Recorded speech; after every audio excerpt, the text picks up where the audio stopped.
Cualquier camino hacia la inmortalidad puede parecernos seductor.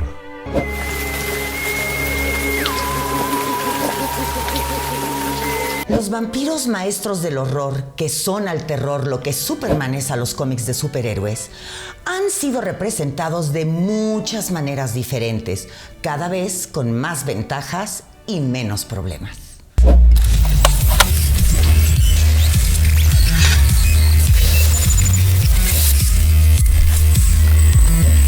Pero si hay un rasgo común en todas sus versiones, es su capacidad para vivir eternamente a cambio de una dieta líquida estrictamente no vegana. Mucho se ha hablado de todos los sacrificios que un buen vampiro, o al menos un vampiro que se precie, tiene que hacer para ser fiel a su nueva naturaleza. Separarse de sus seres queridos, o verlos morir de viejos, o matarlos él mismo en el caso de que no sean tan queridos. No volver a ver la luz del sol ni disfrutar de un amanecer, o desarrollar una intensa alergia al ajo y al agua bendita. Sin olvidar que de entre todas las cosas que les sientan mal a los vampiros, las estagas en el pecho son de lo peor que hay. Pero para muchos las ventajas de una fuerza sobrehumana, sentidos hipersensibles, la capacidad de volar o transmutarse en otra especie, además de un irresistible poder de seducción y la ya mencionada inmortalidad, superan con creces todas esas desventajas. Pero hay algo que no cuadra, algo que quizás se les haya pasado por alto hasta ahora, y es lo siguiente. ¿De qué sirve un irresistible poder de seducción si tu corazón no late y es físicamente imposible, sin riego sanguíneo, conseguir una erección? What? El mecanismo es en apariencia muy sencillo. El pene se compone de dos cuerpos cavernosos y una uretra. Para que la erección tenga lugar, la sangre arterial tiene que entrar a los cuerpos cavernosos y un mecanismo oclusivo la deja ahí atrapada hasta que dure la erección, o más bien, mientras dura. ¿Cómo pueden, si es que pueden, los vampiros poseer a sus víctimas y volverlas locas de lujuria si su corazón no late? Y entonces no hay mecanismo para desplazar la sangre hacia su muy fallecido pene. When you're a vampire, you become very sexy. Se han planteado muchas teorías al respecto. En el pasado más remoto, los vampiros eran criaturas repugnantes y pútridas que abandonaban sus tumbas para ir a alimentarse de los vivos. Y en su vida no había tiempo para el sexo. Después llegaron los victorianos que se apoderaron de la idea con sus obsesiones y su Bram Stoker, y los vampiros se convirtieron en una especie de sustituto ficticio de las pasiones prohibidas que su sociedad intentaba reprimir con muchísimo esfuerzo. Era aquel un sexo más metafórico que real, y los vampiros seguían teniendo muy malas intenciones, que los mantenían claramente dentro de la categoría de monstruos.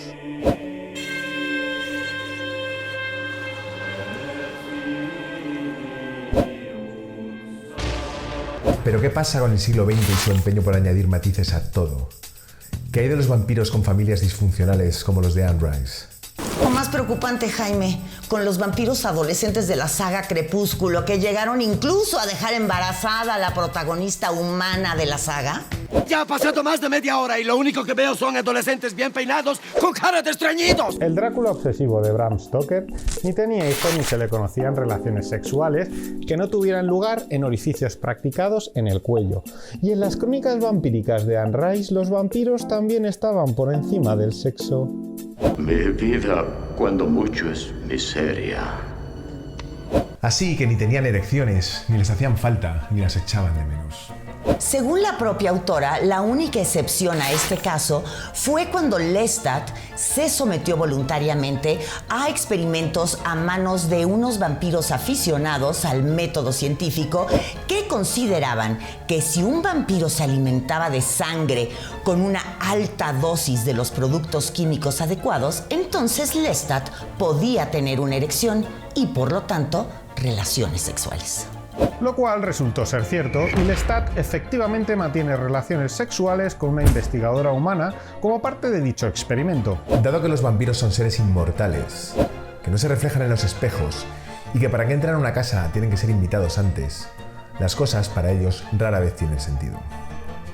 Pero hay una serie que sí llegó a revelar la fisiología de cómo sus vampiros podían tener erecciones. Y no es de extrañar que resultara ser la casta y famosa saga Crepúsculo, donde los vampiros, además de ser muy buenas personas, podían salir a pasear al sol emitiendo un agradable efecto purpurina. ¿Por qué no?